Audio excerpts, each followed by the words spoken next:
In the waning years of the 16th century, deep within the shadowed forests of northern Hungary, stands the formidable silhouette of Csejthe Castle.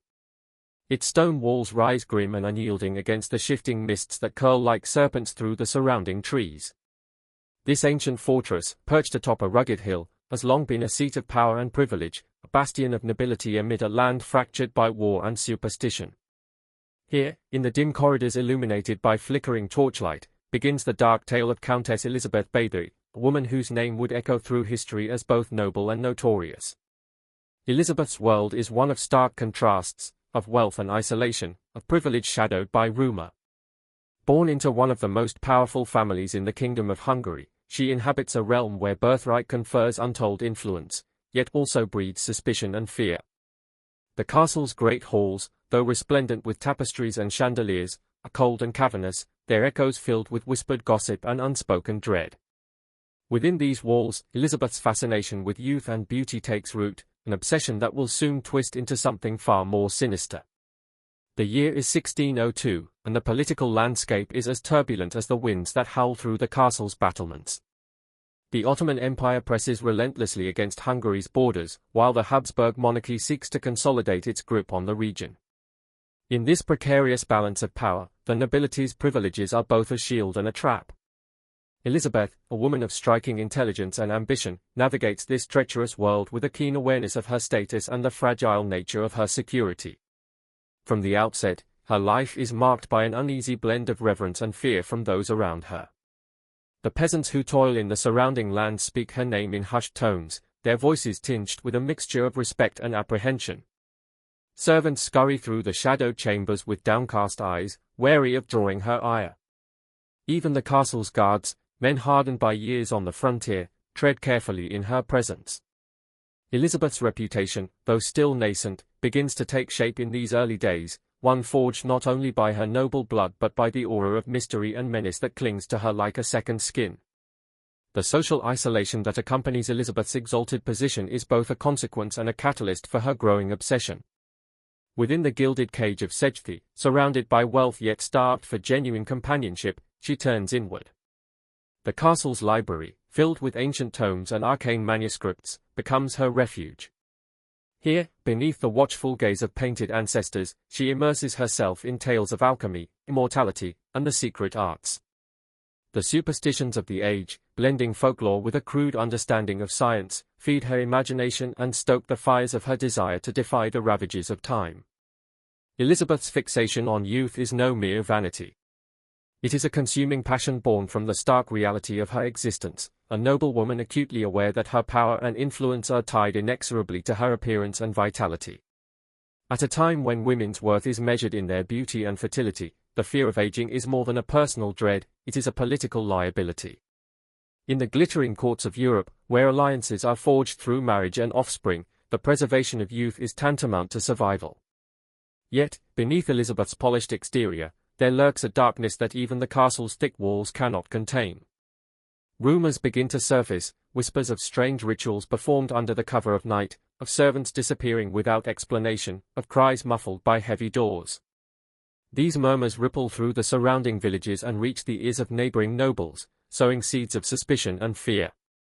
The line between fact and myth blurs, as the shadow of the Countess's growing obsession casts a pall over the land. The castle itself seems to respond to Elizabeth's inner turmoil.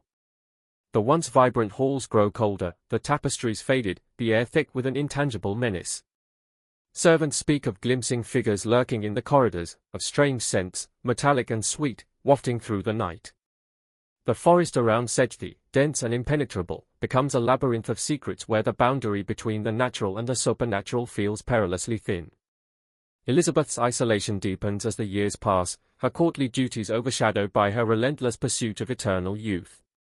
She surrounds herself with an entourage of attendants and advisors, each drawn to her power yet wary of her temper and caprice. Her personal chambers, once a sanctuary of refinement, transform into a place of eerie rituals and arcane experiments. Candles flicker over ancient texts and mysterious concoctions, hinting at a desperate quest that transcends the ordinary bounds of nobility. In this crucible of privilege and paranoia, Elizabeth Bathory's story takes root, a tale of a woman both shaped and consumed by the turbulent times in which she lives. The privileges bestowed by her noble birth become a double-edged sword, granting her immense power while isolating her from the world she seeks to control. The castle of Csejthe, with its imposing walls and shadowed halls, stands as a silent witness to the unfolding of a dark obsession that will soon cross the threshold from whispered rumor to dreadful reality. As the sun sets behind the Carpathian mountains, casting long shadows over the land, Elizabeth Bathory's legend begins to take form, not merely as a noblewoman of great wealth and influence, but as a figure destined to become synonymous with cruelty, obsession, and the unnatural desire to conquer the ravages of time. The stage is set, the players assembled, and the whispers in the dark grow louder, heralding a chapter of history that will be remembered in fear and fascination for centuries to come. Born into the austere corridors of nobility, Elizabeth Bathory's early years were steeped in the rigid discipline and relentless expectations that shaped the children of Hungary's most powerful families. From the moment she drew breath in 1560, the weight of her lineage bore down upon her, a legacy not merely of wealth and title but of a heritage fraught with violence, ambition, and an insidious undercurrent of cruelty. The Bathory family, renowned across Central Europe, was a dynasty both feared and revered, their name whispered with a mixture of awe and dread in equal measure. Elizabeth's childhood unfolded against a backdrop of relentless conflict. The Kingdom of Hungary lay fractured, its lands scarred by invasions and internecine strife. Within her family's sprawling estates, the echoes of martial clashes and political machinations were ever present.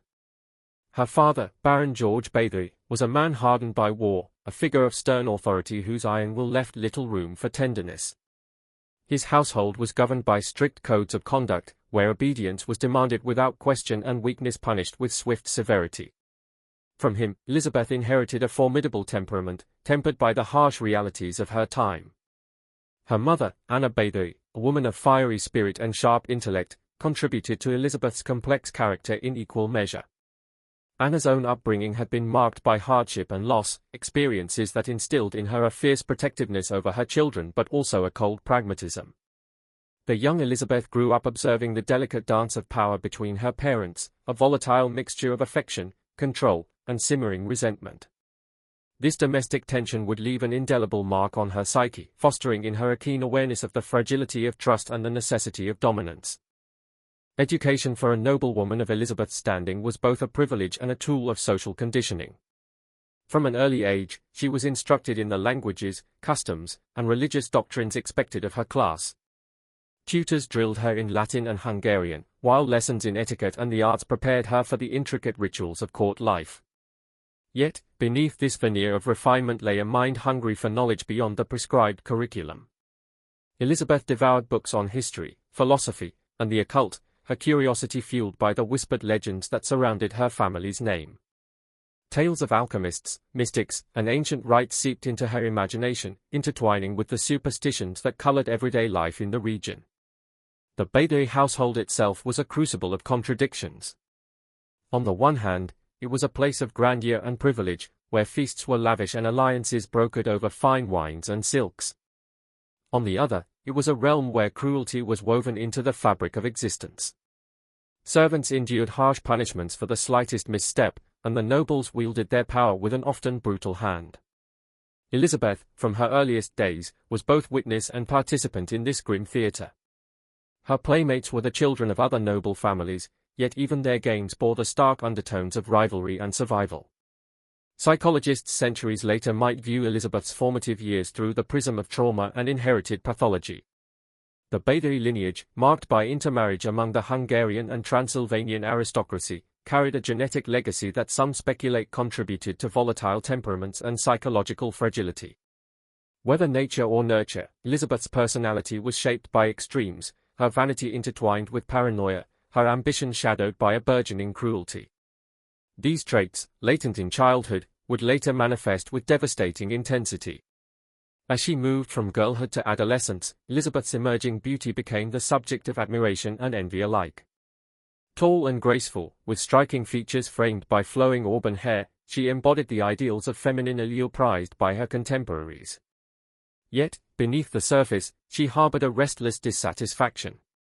The fleeting nature of youth and the inevitability of aging gnawed at her. In a society where a woman's worth was inextricably linked to her appearance and fertility, Elizabeth's vanity was not mere vanity but a survival instinct. Her fascination with preserving her beauty was more than superficial, it was a desperate bid for power in a world that prized women as ornaments and vessels of lineage. Her upbringing was also steeped in the pervasive superstitions of the era. The late Renaissance in Central Europe was a time when the boundaries between faith and fear were porous at best.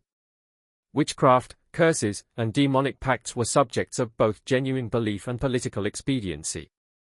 Within the Bathory estates, servants whispered of strange happenings and unexplained illnesses, and Elizabeth herself was said to have an uncanny knowledge of herbal remedies and arcane lore. These elements of her education, mingled with the religious fervor of the Catholic Counter-Reformation, created a psychological landscape where fear and fascination coexisted uneasily. Elizabeth's family legacy was not without its dark chapters. Tales circulated of ancestors who wielded cruelty as a tool of control, meting out brutal justice to those who defied them. Such stories were passed down as warnings and as grim badges of honor. Elizabeth internalized these narratives, seeing in them both a justification and a blueprint for wielding power. Her youthful mind, already shaped by the harshness of her environment, began to entertain notions that would later underpin her infamous actions, the idea that suffering could be harnessed, that pain could be a currency of dominance and preservation. The Countess's early years were also marked by isolation. Despite the bustle of court life and the presence of numerous servants and attendants, Elizabeth experienced a profound loneliness. The demands placed upon her as a noblewoman, to marry advantageously, to bear heirs, to uphold family honor, were burdens that left little room for personal fulfillment. Her relationships were transactional, her affections guarded. This solitude fostered a growing detachment from ordinary human empathy, a trait that would later manifest in her capacity for cruelty. Yet, even in her youth, Elizabeth's ambition was unmistakable. She was acutely aware of the precariousness of her position in a male-dominated society. Power was wielded through alliances, wealth, and influence, all of which depended on appearances and perception. To maintain her status, she cultivated an image of strength and resolve, masking any vulnerabilities behind a facade of cold calculation. This strategic self-possession would serve her well as she stepped into adulthood and the complex political landscape that awaited her. The psychological portrait emerging from Elizabeth's early life is one of contradiction and complexity. She was a woman both shaped and scarred by her environment, raised in privilege yet steeped in fear, educated yet obsessed with the occult, admired for her beauty yet consumed by insecurity. These elements combined to forge a personality that was at once magnetic and terrifying, capable of great charm and unspeakable cruelty. As Elizabeth Bathory approached the threshold of womanhood, the seeds of her future obsessions and actions were already sown deep within her. Her aristocratic upbringing, marked by strict discipline and exposure to violence, had instilled in her the tools of power and control, but also the shadows of paranoia and ruthlessness. The social and psychological forces that shaped her would soon collide with the pressures of marriage, motherhood, and legacy, setting her on a path from which there would be no return. In this crucible of family legacy, personal ambition, and superstition, the young Countess's character was forged, complex, volatile, and destined to leave an indelible mark on history. The stage was set for the unfolding of a tragedy that would blur the lines between fact and legend, between aristocratic privilege and monstrous cruelty, as Elizabeth Bathory stepped into the dark heart of her destiny. In the year 1575, the grand halls of the Bathory family bore witness to a union that was as strategic as it was personal, the marriage of Elizabeth Bathory to Ferenc Nadasdy, a man whose name would forever intertwine with hers in the annals of Hungarian nobility. Ferenc, known across the land as the Black Knight, was a figure both formidable and enigmatic. A seasoned military commander, his reputation was forged on the bloody frontiers of the Long Turkish War, where the Christian armies of Europe clashed with the advancing Ottoman Empire.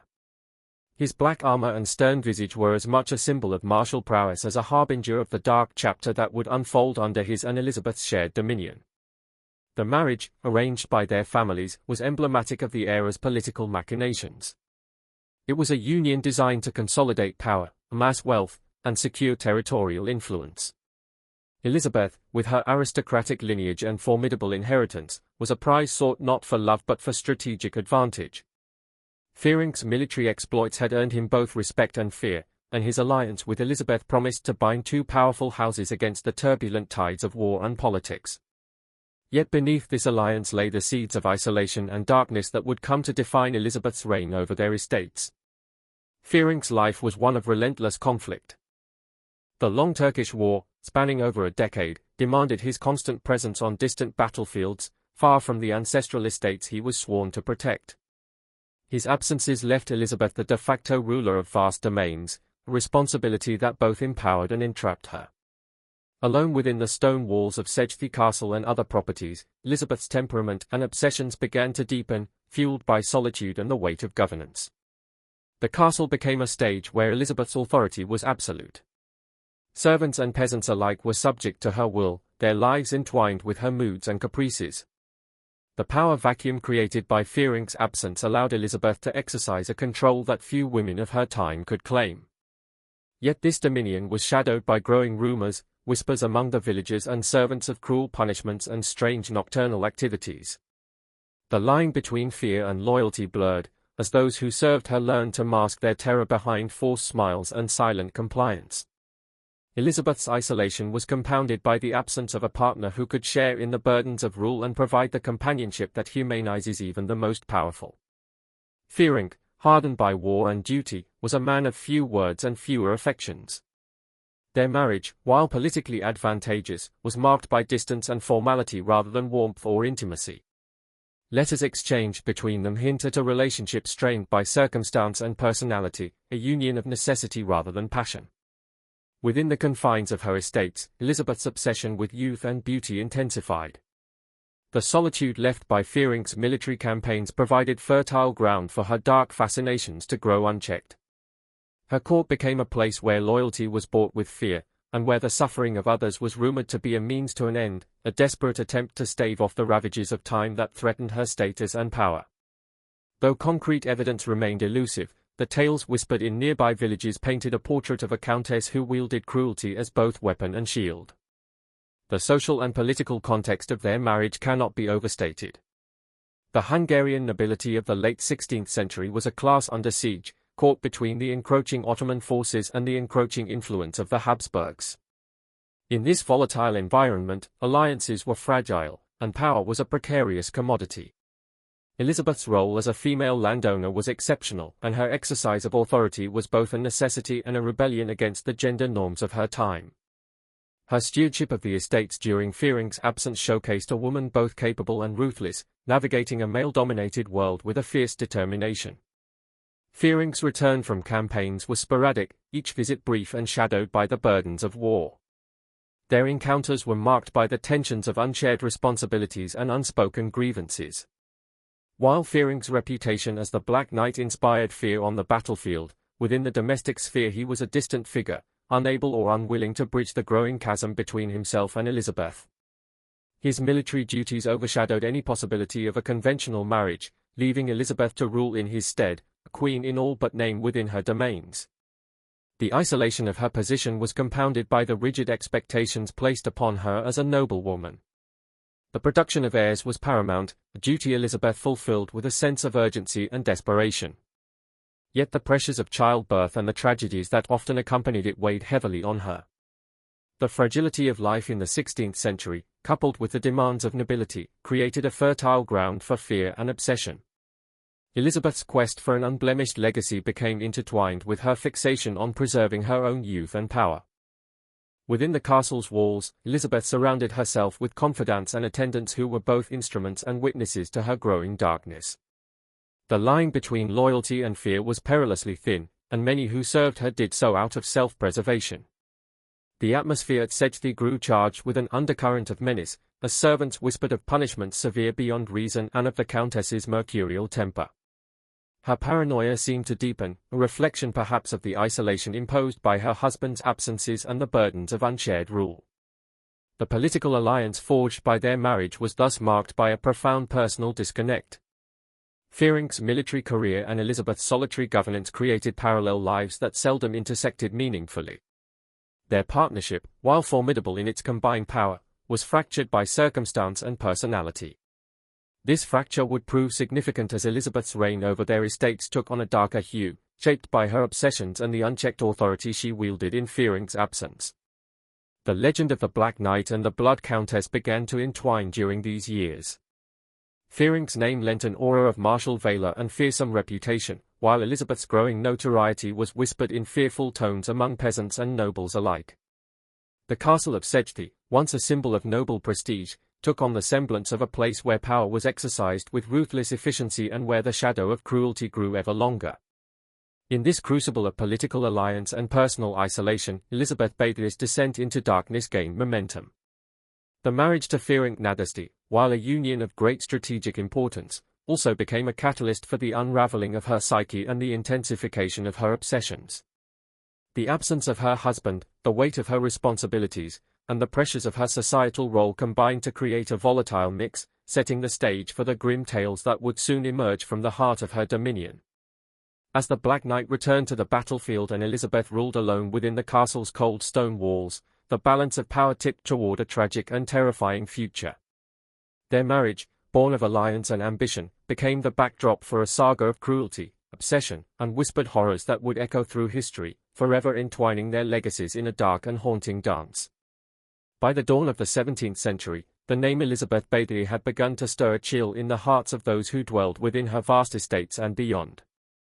The whispers that once lingered at the edges of village gatherings swelled into fearful murmurs, tales of unspeakable acts that transcended the bounds of cruelty known to man. It was said that the Countess, driven by an insatiable obsession with preserving her youth, had descended into a darkness so profound that it stained not only her soul but the very lands she ruled. The most notorious of these legends was the horrifying tale of the blood baths, gruesome rituals in which Elizabeth was said to immerse herself in the fresh blood of young girls, believing it to be a potent elixir that could restore the fading bloom of her beauty. This macabre practice, whispered among peasants and servants alike, became the cornerstone of her growing infamy. The image of a noble woman bathing in the blood of innocents captured the imagination and fear of a populace already steeped in superstition and dread. Historical accounts of this period are a tangled web of fact and fiction, woven together by the fears and prejudices of the time. Yet, amidst the fog of rumor, there is evidence that Elizabeth's cruelty was no mere legend. Numerous testimonies collected over the years recount the harrowing tales of girls abducted from villages, their disappearance cloaked in silence and shadow.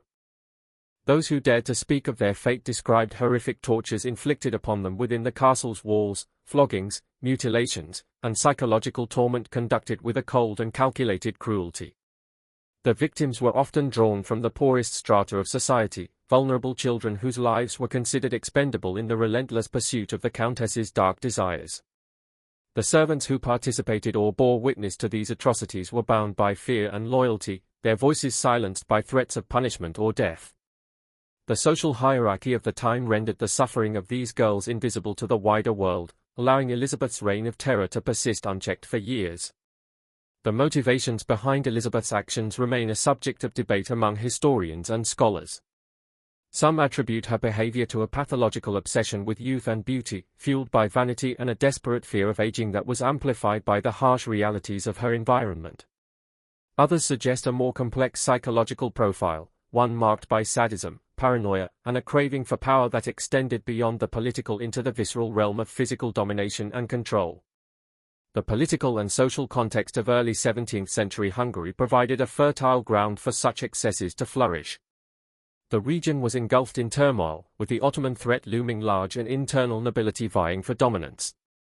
In this climate, the atrocities committed by a powerful noblewoman could be easily dismissed or concealed behind layers of privilege and influence. The mechanisms of justice were often subverted by political expediency, and the voices of the oppressed drowned beneath the clamor of war and intrigue. Within the walls of Csejthe Castle, the atmosphere grew ever more oppressive. The corridors echoed with whispered fears, and the once proud halls seemed tainted by the shadows of suffering. Servants spoke of nights filled with screams muffled by thick stone, of hidden chambers where unspeakable acts were carried out in secrecy. Local folklore began to entwine with these stories, casting Elizabeth as a figure not just of mortal cruelty but of supernatural malevolence, a vampire queen draining the lifeblood of her victims to sustain her own dark immortality. This blending of myth and reality served to both amplify and obscure the true nature of Elizabeth's crimes. While the image of the blood-bathing Countess captivated the popular imagination, it also masked the systematic and deliberate cruelty that characterized her rule.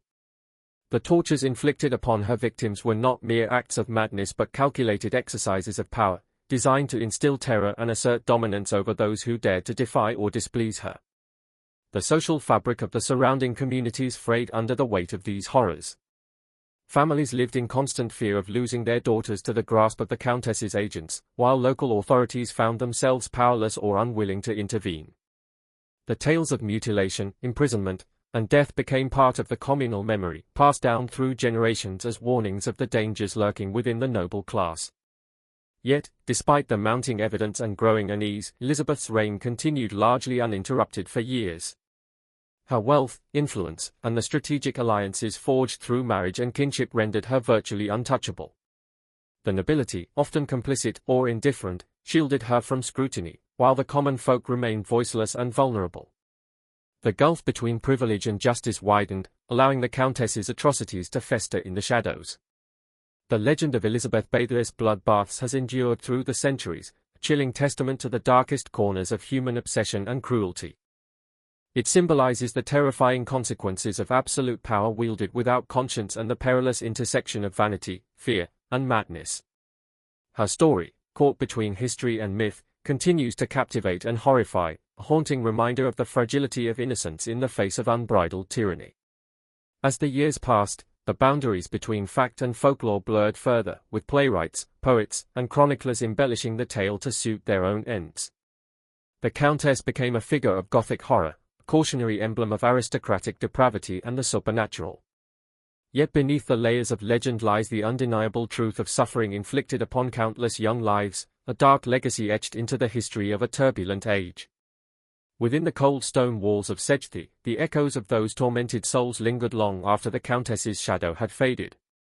The tales of the bloodbaths, whether literal or symbolic, spoke to a deeper horror, the corruption of power and the human capacity for cruelty when unchecked by moral restraint. Elizabeth Bathory's name, forever entwined with these atrocities, stands as a stark reminder of the perils that lie in the pursuit of eternal youth and the monstrous price it exacts. In the early years of the 1610s, the mounting shadows cast by Elizabeth Bathory's reign of terror finally drew the gaze of King Matthias II and the Habsburg authorities. For years, the whispered rumors and hushed complaints had swirled through the villages and courts alike, but the Countess's formidable wealth and noble connections had shielded her from scrutiny. Yet as the tide of public unease grew, and the stories of disappearances and unspeakable cruelty could no longer be contained within whispers, the Crown was compelled to act. The investigation that followed was as clandestine as it was unprecedented. King Matthias II, mindful of the delicate balance of power and the potential scandal that could erupt from prosecuting a noblewoman of such standing, commissioned a secret inquiry. Trusted officials, emissaries skilled in the art of discretion, were dispatched to gather testimonies and evidence away from prying eyes and ears.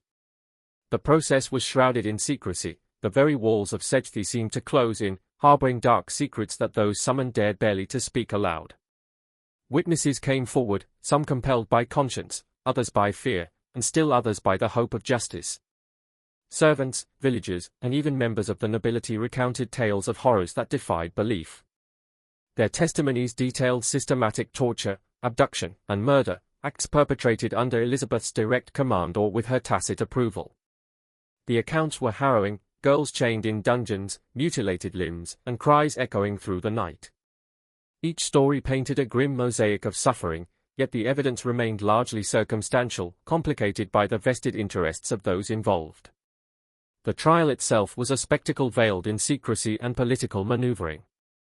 The Church, a potent force in the region, played a significant role in the proceedings. Clergy and magistrates balanced the demands of justice with the preservation of noble privilege. Elizabeth, despite the mounting accusations, was never formally put on public trial, a testament to her status and the era's judicial norms. Instead, a closed hearing convened, a tribunal both ecclesiastical and secular, tasked with rendering a verdict that would satisfy the Crown without igniting widespread unrest. The outcome was a grim compromise. Elizabeth Bathory was found guilty of crimes too grave to ignore, yet her punishment was tempered by her rank. She was sentenced not to death, but to lifelong imprisonment within the confines of her own castle. A small, hidden chamber was prepared, a room without windows, isolated from the world, where she would remain until her death. Guards were stationed to ensure her confinement, and the castle's servants were sworn to silence. Thus began her descent into a solitary existence, a living tomb within the very fortress that had been both her throne and her prison. The psychological toll of this confinement is a matter of speculation, but historical records suggest a woman broken yet unbowed. Elizabeth's health deteriorated under the weight of isolation and the loss of power. Letters and reports from attendants describe a figure increasingly withdrawn, consumed by regret, paranoia, or perhaps madness. Yet despite her fall from grace, the aura of fear surrounding her persisted. The castle remained a place of whispered dread, its walls holding the echoes of past atrocities and the silence of a once feared countess now sealed away. Elizabeth's imprisonment also marked a turning point in the social dynamics of the region. The nobility's tacit complicity in her crimes was exposed, leading to a subtle but significant shift in the relationship between rulers and subjects. While the mechanisms of justice remained imperfect and often biased, the Bathory case underscored the limits of noble immunity and the growing power of centralized authority under the Habsburg monarchy. It was a cautionary tale of excess and impunity, a reminder that even the highest-born could be held accountable, albeit in a manner befitting their station. The trial and imprisonment resonated beyond the immediate circle of power. Among the peasantry and local communities, Elizabeth Bathory's downfall was met with a mixture of relief and lingering fear. Her name became synonymous with cruelty incarnate, a spectre haunting folklore and oral tradition. Stories of her deeds and punishment were recounted around fires and in marketplaces, morphing over time into legends that blurred the lines between history and myth. The Blood Countess became a symbol, not only of aristocratic excess but of the dangers lurking beneath the veneer of nobility. The castle itself, once a seat of opulence and fear, gradually fell into a state of decay. The chambers where Elizabeth was confined remained untouched, a somber reminder of the dark chapter that had unfolded within its walls. Over time, the estate's prominence waned, its history overshadowed by the infamy of its most notorious inhabitant. The legacy of Elizabeth Bathory's trial and imprisonment thus became intertwined with the physical decline of her ancestral home, a monument to the consequences of unchecked power. In the years following her confinement, the political landscape of Hungary continued to shift under the pressures of external threats and internal reform. The Bathory affair served as a precedent for the assertion of royal authority over the nobility, signaling a gradual erosion of feudal privileges in favor of centralized control.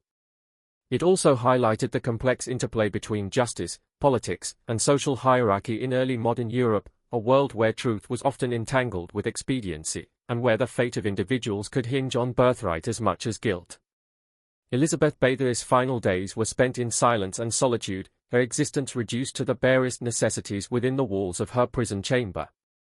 She died in 1614, her body discovered still by her attendants, a woman whose life had been consumed by the very darkness she had cultivated. Her death closed a chapter marked by horror and fascination, yet it also opened the door to enduring questions about the nature of evil, power, and human cruelty. The story of Elizabeth Bathory's investigation, trial, and imprisonment remains a haunting testament to the complexities of justice in a world ruled by privilege and fear. It reveals how the mechanisms of authority can both enable and constrain, how legends are born from the intersection of fact and fear, and how the legacy of one woman's descent into darkness continues to captivate and warn across the centuries.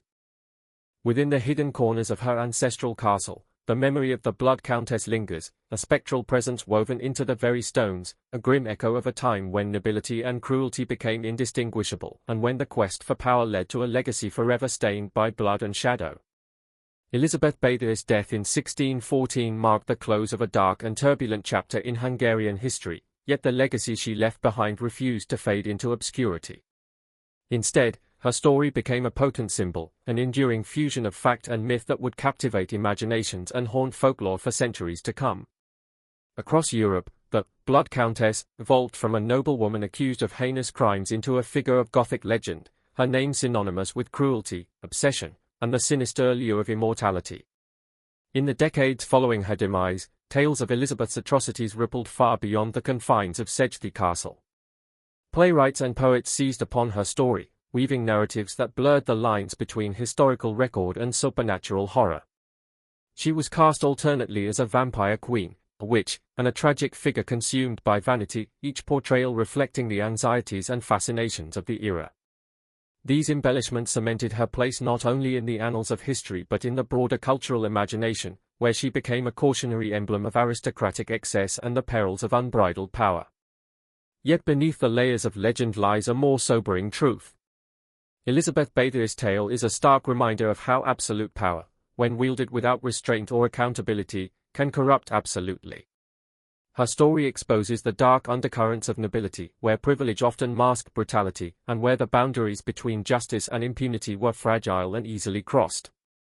The social structures that enabled her reign of terror also reveal the dangers inherent in a system that places birthright above morality. The fascination with Elizabeth's life and crimes has persisted into modern times, inspiring countless works of literature, film, and art. Her figure has been reinterpreted through various lenses: psychological, feminist, historical, each seeking to unravel the complex motivations and societal forces that shaped her infamous legacy. This ongoing engagement with her story reflects a collective grappling with themes of power, gender, and the human capacity for cruelty. Moreover, Elizabeth Bathory's legend serves as a lens through which to examine the broader historical and cultural contexts of early modern Europe. Her life unfolded amid the upheavals of the Renaissance and Counter-Reformation, within a region beset by war and political fragmentation. The intersection of superstition, emerging scientific thought, and rigid social hierarchies created an environment ripe for both real and imagined horrors. In this milieu, Elizabeth's actions, and the reactions they provoked, reveal much about the fears and values of her time. The preserved memory of Elizabeth Bathory, both as a historical figure and as a mythic archetype, continues to challenge and provoke.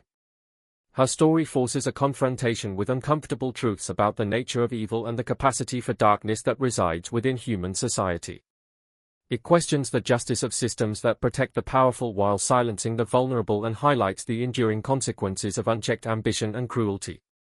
In the realms of folklore and popular culture, the Blood Countess remains a figure of fascination and fear, a symbol of the monstrous hidden beneath the veneer of civility. Her narrative has transcended its origins to become a universal cautionary tale about the corrupting influence of obsession and the destructive pursuit of eternal youth. The image of Elizabeth bathing in the blood of virgins, whether literal or allegorical, endures as a chilling metaphor for the lengths to which individuals will go to escape mortality and decay. The physical remnants of Elizabeth's life, the crumbling walls of Csejthe Castle, the faded tapestries, the secret chambers, stand as silent witnesses to a past both magnificent and monstrous. These relics invite reflection on the human stories entwined with them, of power wielded and abused, of victims silenced and forgotten, and of a legacy shaped as much by legend as by lived experience. In the final reckoning, Elizabeth Bathory's story is a testament to the complex interplay between history and myth, between individual pathology and societal structures. It is a narrative that resists simple categorization, embodying the contradictions of a woman who was at once a product of her time and a figure beyond it. Her life and legend compel us to examine the darker facets of human nature and the societal conditions that enable them. Thus, the Blood Countess endures, not merely as a figure of horror, but as a mirror reflecting the enduring struggles over power, identity, and morality that continue to shape human history. Her story, preserved in the shadowed annals of the past and the vivid imaginations of the present, serves as both a warning and a fascination, a haunting echo from the depths of history that still reverberates today.